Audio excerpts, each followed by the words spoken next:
नमस्कार, मैं हूं आपके साथ अंजना शर्मा और आप देख रहे हैं वर्तमान युग।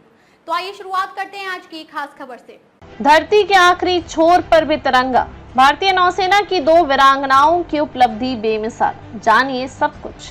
भारतीय नौसेना के पोत INSV तारिणी पर सवार होकर लेफ्टिनेंट दलना के और लेफ्टिनेंट कमांडर रूपा 30 मई को गोवा पहुंची। इस दौरान दोनों ने अपने सफल जल यात्रा अभियान नाविका सागर परिक्रमा 2 के रोमांचक अनुभव को साझा किया।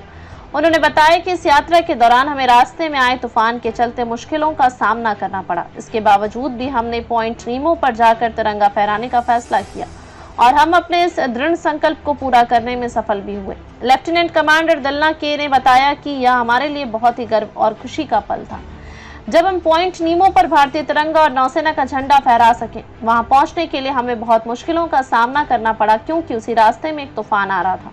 हमें फैसला करना था कि हम रिकॉर्ड बनाने के लिए पॉइंट नीमो जाएं या तूफान से बचने के लिए रास्ता बदलें, लेकिन हमने तय किया कि हम पॉइंट नीमो जाएंगे और वहां तिरंगा फहराएंगे। लेफ्टिनेंट कमांडर दलना के ने आगे कहा कि हम बहुत खुश हैं कि भारत नारी शक्ति को बढ़ावा देने और महिलाओं को हर चुनौती का सामना करने के लिए ज्यादा मौके दे रहा है। उन्होंने कहा कि रक्षा मंत्री राजनाथ सिंह ने 7 मार्च को अंतर्राष्ट्रीय महिला दिवस से एक दिन पहले वीडियो कॉल पर हमसे वादा किया था।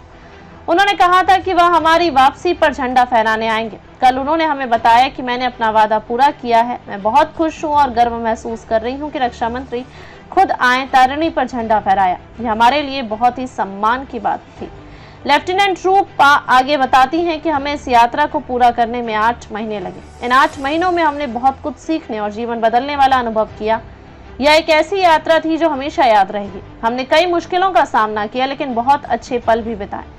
हमारे पास जहाज पर फ्रीज नहीं था, इसलिए हमें लंबे समय तक ताज़ा फल और सब्जियां स्टोर नहीं कर सकते थे। हम ज्यादातर चावल और दाल जैसे भारतीय खाद्य पदार्थ खाते थे क्योंकि स्टोर करना आसान था। रूपा ने आगे कहा कि हम बहुत खुश हैं कि हम इस तरह के मिशन को पूरा कर पाए। वापस आने पर रक्षा मंत्री द्वारा स्वागत किए जाने से हम खुद पर गर्व और सम्मानित महसूस कर रहे हैं। उन्होंने हमें समुद्र के बीच रहते हुए फोन किया था और कहा था कि वापस आने पर वह हमारा गोवा में स्वागत करेंगे। उन्होंने अपना वादा निभाया और हम उनसे मिलने के लिए बहुत उत्साहित थे। लेफ्टिनेंट रूपा ने कहा कि मैं भारतीय होने पर गर्व महसूस करती हूं क्योंकि हम एक दूसरे का उत्थान और समर्थन करते हैं। उन्होंने कहा कि आज महिलाओं को अधिक मौके मिल रहे हैं, उन्हें इन मौकों के लिए तैयार रहने की जरूरत है। खबरों में अब तक के लिए बस इतना ही। फिर होगी आपसे मुलाकात कुछ ऐसी ही खास खबरों के साथ। तब तक के लिए नमस्कार और देखते रहिए वर्तमान युग।